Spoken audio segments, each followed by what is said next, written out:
So, welcome to Jumbo IS and welcome to our lecture series called Daily News in Shorts. In this lecture series, we cover a particular day's current affairs in a very short span of time within 30 minutes. The idea behind this lecture series is very simple. We want you to cover your current affairs on a daily basis, but we don't want you to spend your entire day just reading the newspaper. Therefore, for your facility, we have come out with this lecture series in which we'll cover the all important current affairs from that day within 30 minutes. Now, just watching this lecture would be job half done because just after watching it, you have to revise it. Why? Well, revision helps in consolidating these current affairs in your memory. Otherwise, you'll quickly forget them. Now, you can revise these current affairs from our notes, and these notes are available on our Telegram platform. The link to our Telegram channel is provided in the comment section below this video. Okay? Alright then. Let's start today's discussion. But first, let's take a look at the list of topics that we are going to cover in today's lecture. Okay. So here's the list of today's topics. Number one, very important news. For the first time in about 5 years, RBI has decided to reduce repo rate. Now, why did RBI do that and what impact it will have? We'll talk about this. Then, we'll talk about 100-day parliamentary sitting. Recently, a private member bill was introduced in Rajya Sabha which said that there should be some minimum number of days that the parliament should convene. Okay, it should be enshrined in a law so that parliament meets at least for this much time in 1 year. Okay, so we'll talk about 100-day parliamentary sitting. Then recently, to prevent cyber frauds in the banking system, RBI launched a special domain name for banks. All the banking websites will have this at the end of their name of their website, bank.in. Like we have www.facebook.com or facebook.in, we'll have bank.in. Okay, so RBI launches a special domain for banks. And in the end, we'll talk about a recent announcement made by Union Minister Prahlad Joshi.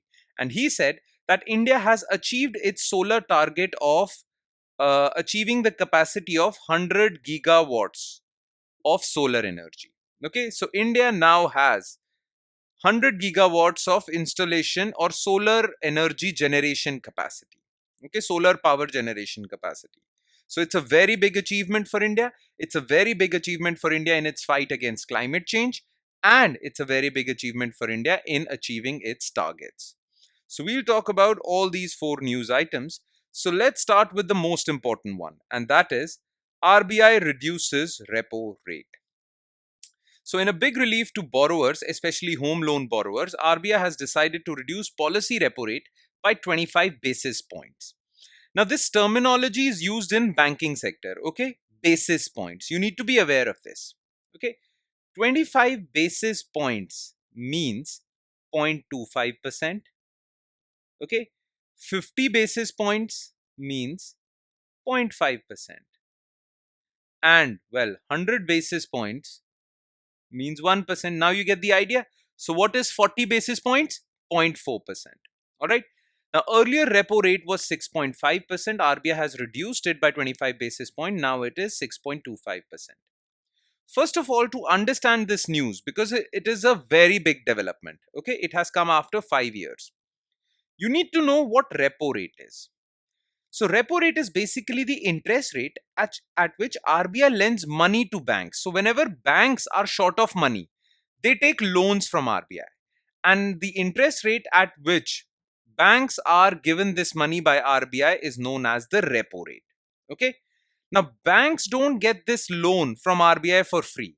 Banks have to keep something collateral. And mostly banks keep government securities, government bonds as collateral and take this loan at this interest rate. So this is repo rate. Now, without getting into much detail, I should tell you that whenever RBI reduces repo rate, okay, money supply increases. And whenever RBI increases repo rate, money supply drops. Okay. Now the thing is that RBI has decided to reduce repo rate, which means RBI has decided to increase money supply. The thing is, the last time RBI reduced repo rate was during the start of pandemic, okay, during the start of COVID-19 lockdowns. That was the time when RBI reduced repo rates. After that, RBI never reduced repo rate. In fact, it increased it. Now, the thing is, increasing money supply has one advantage. It boosts your economy. It makes loans cheap. Okay. It reduces the interest rates on all loans. So it boosts the economy. But it has a disadvantage as well. And that disadvantage is inflation. Okay. So when pandemic hit India, okay, the economy was suffering. Therefore, RBI reduced repo rates. But just after the pandemic, when the economy recovered from the pandemic in around 2022, well, we suffered from heavy inflation. And one way of controlling inflation is increase repo rate, which will reduce money supply and inflation would get under control. So after lockdown, RBI started increasing repo rate. It started increasing repo rate that reduced money supply, and when money is reduced in the economy, demand gets reduced in the economy and inflation comes down. Okay, so RBI somehow controlled inflation post pandemic by increasing repo rate, reducing money supply. Now all of that was over in 2024, 23, 24, but inflation still persisted. Now central banks all over the world, like USA also has its RBI central bank. It's called Fed Reserve. Okay, so central banks all over the world were now trying to increase money supply after they had controlled inflation in 2024. They were now trying to increase money supply to boost economy. Okay, central banks all over the world were reducing their repo rates, increasing money supply to boost economy because the threat of inflation was over in 2024. But RBI did not do that. Why? RBI did want to increase the economy or increase money supply to boost the economy. But inflation in India was still persistent. And RBI was fearful that if it reduces repo rate in 2024, money supply would skyrocket and inflation would get out of control. Clear? So for the entire year of 2024, RBI waited. People were expecting RBI to reduce repo rate in 2024, but RBI didn't do that so that it could control inflation. Now that the inflation is under control, somehow under control in the year 2025, RBI has decided to reduce repo rate by 25 basis points. Now this would increase money supply. Yes, it could have a disadvantage of increased inflation, but this would have a positive impact on economic growth because increased money boosts aggregate demand and economic growth. Plus, the thing is, when repo rates come down, well, interest rates come down. Therefore, people would borrow more now because interest rates have come down. Now, private companies would borrow more and would invest that money, so investments would increase. People like you and me would borrow more and buy goods and services. We will buy things, we will buy laptops, cars, houses, and whatnot. So, consumption would increase. So consumption would increase because of reduced interest rates. Investment would increase because of reduced interest rates. Money supply has increased because of reduced interest rates, and therefore economy would get boosted. Yes, there is this sword of inflation hanging over us, but currently RBI was focused on economic growth, and that is why it decided to reduce repo rate. I hope you got the entire story. Though this story would be very well explained if you would have attended our economics lectures. All right? Okay. Now, what impact would this move have? Well, as I mentioned before, reduced repo rate would reduce lending rates. A lower repo rate reduces interest rates on loans, making home, vehicle, personal loans more affordable. So, more people would take loans. As more people would take loans, it would stimulate economic activity because people would spend more on home, vehicle, and other things. So demand would increase. Plus, private businesses would borrow more and invest that money. This would happen, right? So these two things are, well, good news. Okay. But there is one bad news that can happen. It hasn't happened yet, but can happen. And RBI is running this risk. And that risk is of inflation. Reduced repo rate increases money supply, which generally puts an upward pressure on inflation. Now, unless RBI comes out with other methods to control inflation, this is the sword that hangs over the heads of all of us in the Indian economy. Okay, So this is the problem. Okay. All right. Now let's move to topic number 2, which is 100-day parliamentary sitting. So opposition members have introduced a private members bill in Rajya Sabha, which seeks to ensure minimum working days, 100 to 120 days for parliament to enhance legislative accountability and scrutiny. So opposition members have introduced a private members bill. Now what is a private members bill? Generally, bills in the parliament are introduced by members of the government.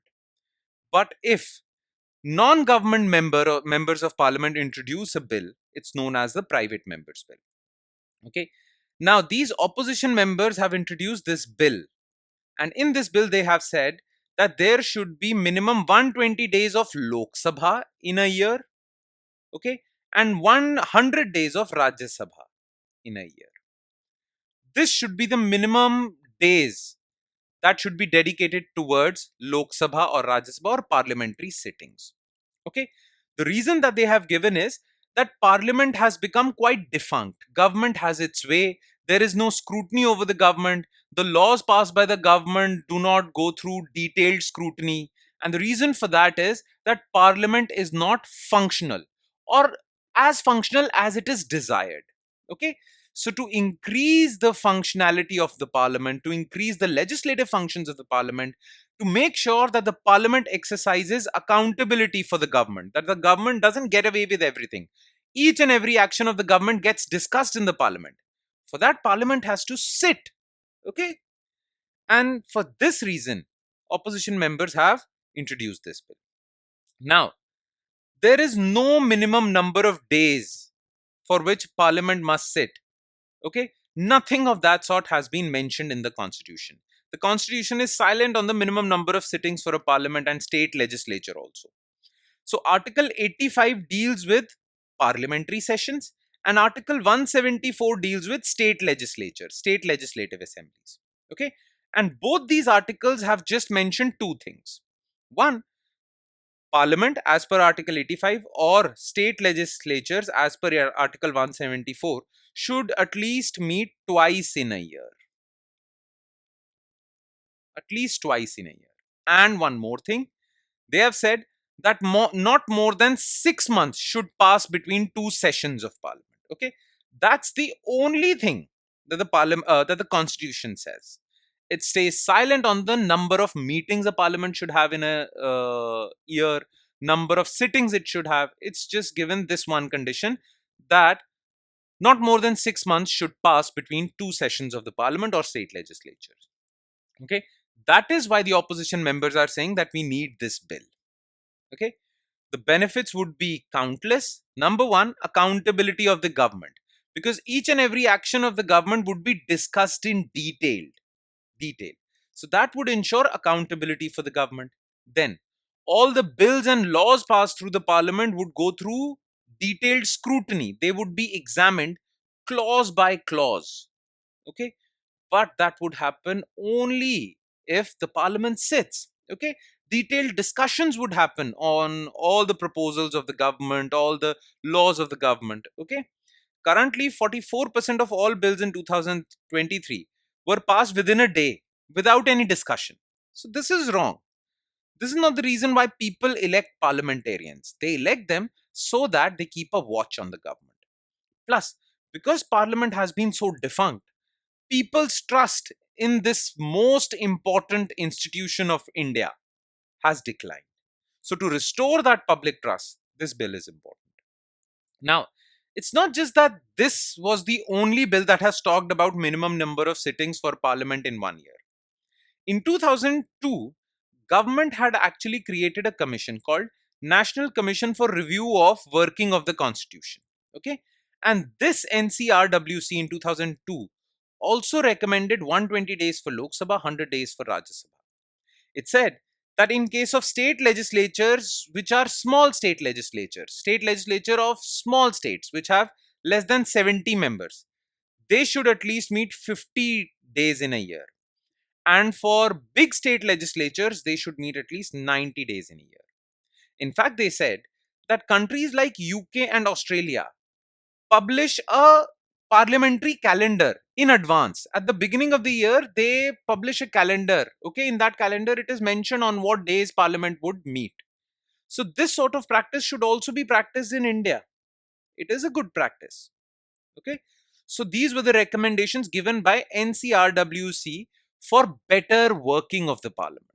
Okay, you can mention these things in your answers also if you're practicing for mains. Okay, otherwise just know this fact. Okay, that Constitution has not given anything or not talked about anything with respect to the minimum number of sittings that a Parliament must have in a year. Now, one question that might be asked from you in your prelims examination is, what is this private members bill? Okay, so let's talk about that. So private member bills are proposed by MPs who are not part of the government. So people who are not part of the ruling coalition. Well, if these people introduce a bill, it is known as a private members bill. Okay, the thing is, all the bills introduced by the members of the government, okay, they require a 7-day notice in advance to be so before introducing a bill into the parliament, you have to give a 7 days notice. But in case of private members bill, you require 1 month's notice. Plus, if a government bill, okay, loses in votes in parliament, in Lok Sabha, then that means that the government does not have enough numbers in the Lok Sabha. That leads to the call for no confidence motion. The government can fall. That parliament has no confidence in the government because the government does not have enough numbers. Because had they had numbers, this bill would have passed. Okay. But there is no such requirement in private members bill, because private member bills are introduced by, well, non-government members. Okay. So you should know these facts. It's important for your prelims. All right.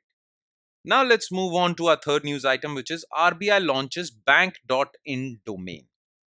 Now you know about domain abbreviations, okay? You must have heard about xyz.com, okay? .in, .org, .edu. These are domain abbreviations. Now the thing is that India has been facing a lot of banking sector frauds. People are duped by these fraud callers, okay? And the number one problematic, or the most problematic cyber attack or cyber fraud is, these are called phishing attacks. Now what are phishing attacks? I'll tell you.